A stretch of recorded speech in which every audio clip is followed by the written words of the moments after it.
Катар встречает нас флагами мира, напоминанием о том самом чемпионате, что навсегда вписал Доху на карту больших событий. За поворотом Уэст-Бэй, где стекло небоскребов отражает теплый свет Персидского залива. Чуть дальше — спокойный пляж, будто специально оставленный для тех, кто умеет ценить тишину. В культурном центре Катара слышно дыхание традиций, а встреченный по пути сокол напоминает: здесь уважение к прошлому не музейная формальность, а часть жизни. На жемчужине Катара мы увидим город, который вырос там, где когда-то искали настоящий жемчуг, а сияющий отель Fairmont Доха и легендарный стадион Лусейл расскажут историю новой эпохи. И когда солнце начнет опускаться, на нашем лайнере оживет вечер.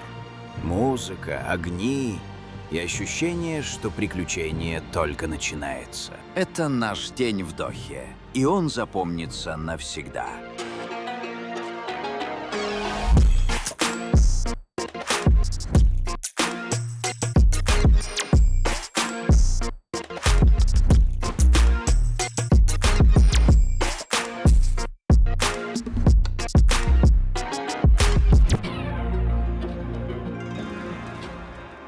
Начинался новый день и новая глава нашего путешествия. Первый рассвет в Персидском заливе я встретил на палубе лайнера. Залив был неподвижен, и первые солнечные лучи ложились на воду, как золотая ткань. Этот залив издавна был важнейшей дорогой для катарцев.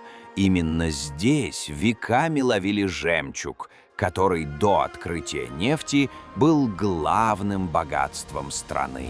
Солнце здесь встает в 6:20. В самый момент рассвета мы заходим в порт Дохи, столицы Катара. Рассвет встретили, теперь надо сделать зарядку, позавтракать и двигаться, гулять по Дохе. После утренней тренировки в спортзале я вернулся на палубу. Лайнер уже швартовался в порту Дохи. Я отправился в ресторан. Завтрак в этот день особенно радовал. Свежие фрукты, восточные сладости, ароматный кофе — все это подготавливало к встрече с новой страной. Бесплатный сок здесь дают только на завтрак.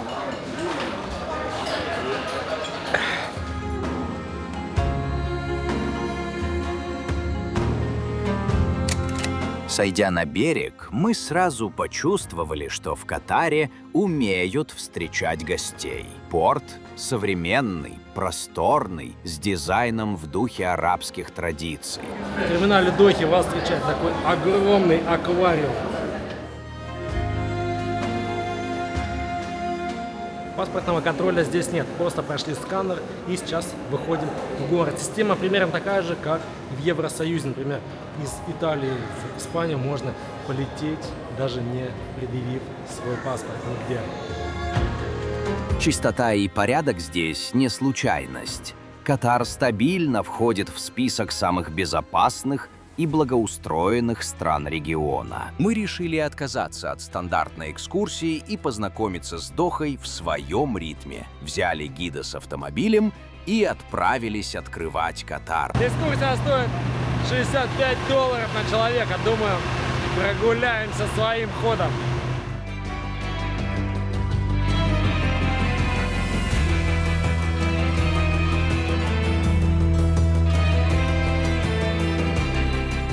Зовут нашего гида Султан. Султан, nice to meet you. You too. Thank you so much. Let's Welcome go. to Qatar. Поехали гулять. Первой остановкой стали флаги участников чемпионата мира по футболу. Этот турнир в 2022 году стал событием историческим. Впервые первенство прошло на Ближнем Востоке. Группа велосипедистов тоже с нашего лайнера. А еще думал, почему они выходят на берег в касках. В 2022 году в Катаре провели чемпионат мира по футболу и потратили на него, только вслушайтесь в эту цифру, рекордные $220 миллиардов. К примеру, на чемпионат мира по футболу 2018 года, который проходил в России, потратили $14,2 миллиарда. Кстати, чемпионат в Катаре проходил зимой. Кстати, сейчас мы едем по набережной Корниш. Интересно то, что ровно год назад мы гуляли по набережной Корниш, но в Марокко, в Касабланке. Мы направились в район Вест-Бэй. Сегодня это сердце деловой и культурной жизни Дохи. Небоскребы, офисы, парки, отели. Но еще каких-то 50 лет назад здесь были лишь пески и рыбацкие деревушки. Это деловой центр Дохи. Здесь находятся самые крутые компании. В развитии Катара. Это одна из самых быстрых трансформаций в истории. От маленького Эмирата до одной из самых богатых стран мира. Сейчас мы приехали на городской пляж. Вход на пляж стоит 30 реалов. Это около $8. Вода в заливе теплая, круглый год. Даже зимой редко опускается ниже 20 градусов. Вода теплая, но не горячая. Как раз то, что нужно. Хотя ни один человек сейчас не купается. Пляжи ухоженные и, что удивительно, не переполненные. В этом и есть прелесть Катара. Он сочетает комфорт большого города и размеренность маленькой страны. Очень приятно чистый пляж, на котором комфортно отдыхать. И это логично, потому что за вход сюда мы платим $23 за один день. На пляж нас пустили бесплатно, потому что наш гид договорился с местной охраной. И все, и снимать разрешили, и пройти. Все бесплатно. Мы проезжали мимо Королевского дворца и отеля Сент-Реджис Доха, символов богатства и роскоши. Дальше наш путь лежал в культурный комплекс Катара. Там мы зашли в мечеть Катара Моск, украшенную изящной мозаикой.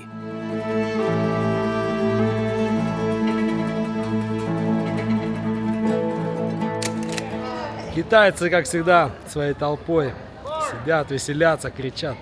Один старый китаец сидит, раздает всем $. Надо сейчас попробовать, может и нам даст. Give me a number. Фак. Дал $20. А сейчас мы пришли в культурный центр Катара. Это площадка, где проводятся различные мероприятия. По форме она напоминает Колизей. Вмещает эта площадка 5000 человек. Потом погуляли по площади, где проходят концерты и фестивали. Катар много делает для того, чтобы сохранить арабскую культуру и в то же время показать ее миру. Недаром именно здесь строят одни из самых красивых музеев в регионе. А эти башни, оказывается, большой скворечник для птиц. По пути встретили араба с соколом. Сокол в Катаре не просто птица, а национальный символ. Здесь даже есть госпиталь для соколов, а искусство охоты с ними внесено в список наследия ЮНЕСКО. Сейчас посадим сокола на руку. Ada gulbulus ala gulla. Привет, друг. This one. Это удивительно, но ни копейки за фотографию с меня не попросили. А здесь у нас местный детский мир.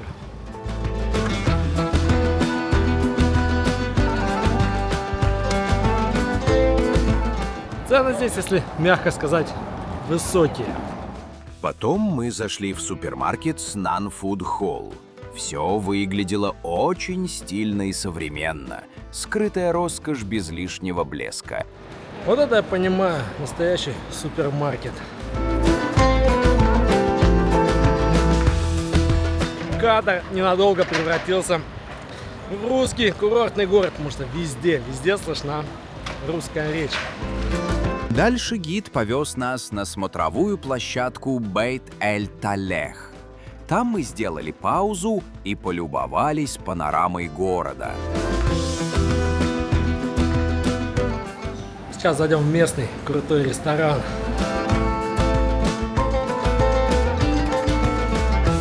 Завтрак в этом ресторане обойдется в $32, а обед на 2 персоны в $104. Дальше наш путь лежал к знаменитой жемчужине Катара. По дороге мы заглянули в салон Феррари, где блистали шедевры итальянского автопрома. Феррари, к сожалению, внутри снимать нельзя, но машинки прикольные. Например, желтая, которая стоит тут за стеклом, стоит $500 000. Не знаю, что не так произошло во время нашего визита в магазин, но как только мы вышли оттуда, девушка сразу закрыла за нами дверь и больше никого не пускала.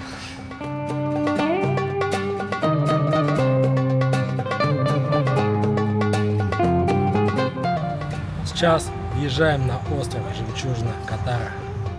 Сама жемчужина сразу выделялась среди городской застройки. Цветные дома, каналы, яркая праздничная атмосфера. Это один из самых узнаваемых проектов страны. Искусственный остров, построенный на месте бывших жемчужных промыслов. Не случайное название. Жемчуг когда-то кормил целые семьи в Катаре. Вот на таких автомобилях ездит средний класс в Катаре. Китайский автопром здесь тоже встречается. Архитектура острова впечатляет. Яркие дома в средиземноморском стиле, каналы, похожие на венецианские, площади, рестораны. Атмосфера напоминает Европу, но с восточным колоритом.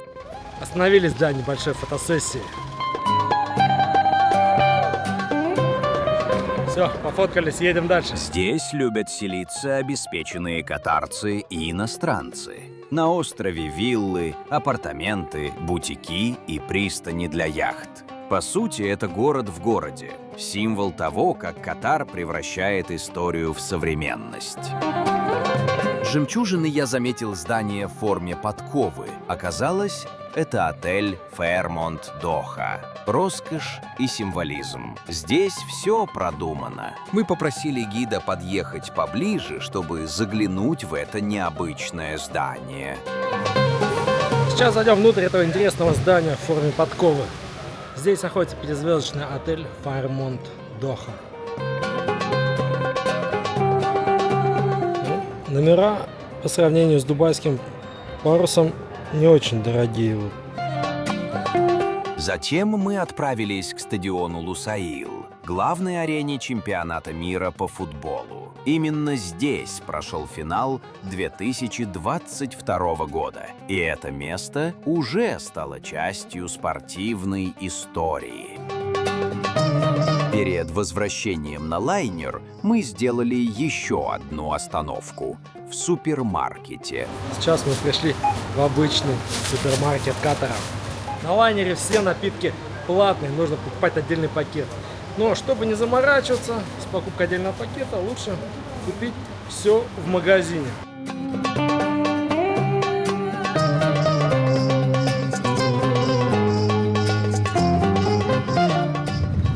Вот подошла к концу наша прогулка по Дохе. Мы посмотрели основные достопримечательности. Мой гид Султан сделал все на высшем уровне. Очень круто. Мы проехали весь город. Вместо запланированных 3 часов на экскурсию получилось 5 часов. Уже через 2 часа от отправления нашего лайнера. Поэтому стоимость поездки не 60, а 100 евро. 20 евро в час, как мы договаривались изначально. Так что большое спасибо Султану, это твой гид.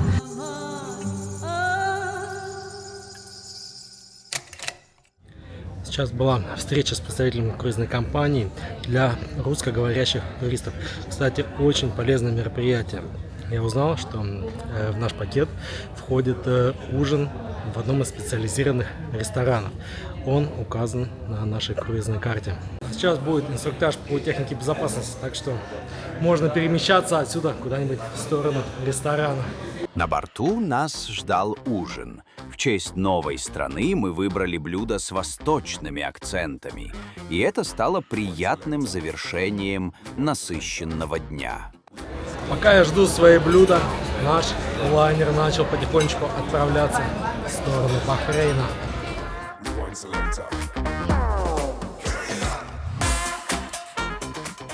Блюда здесь, конечно, отличаются от того, что дают на шведском столе. естественно, в лучшую сторону. Сыра они тут совсем немного положили. Вот я насчитал 4 куска.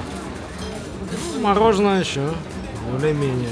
После ужина я заглянул на встречу с командой лайнера в центральном холле, прошелся по бутикам. А здесь находится магазин сувениров и брендовой одежды от MSC. Сейчас уже 11 вечера. Я решил немножко перекусить. И приятно был удивлен, что шведский стол до сих пор работает. Правда, в ограниченном режиме. Одним словом, если вдруг захочется выпить, закусить, вы здесь всегда найдете. А потом вечер продолжился на корме, в баре под звездным небом в открытых водах Персидского залива. Сегодня мы прошли по самым живописным местам столицы. От культурного центра Катара до роскошных проектов, как жемчужина Катара. Но самое главное, что Катар всегда в движении, и его истории только начинаются. Завтра Бахрейн. Еще одна жемчужина Персидского залива. Там нас ждет не менее интересный день. Древнейшая культура, уникальные достопримечательности и еще больше секретов, которые стоит открыть.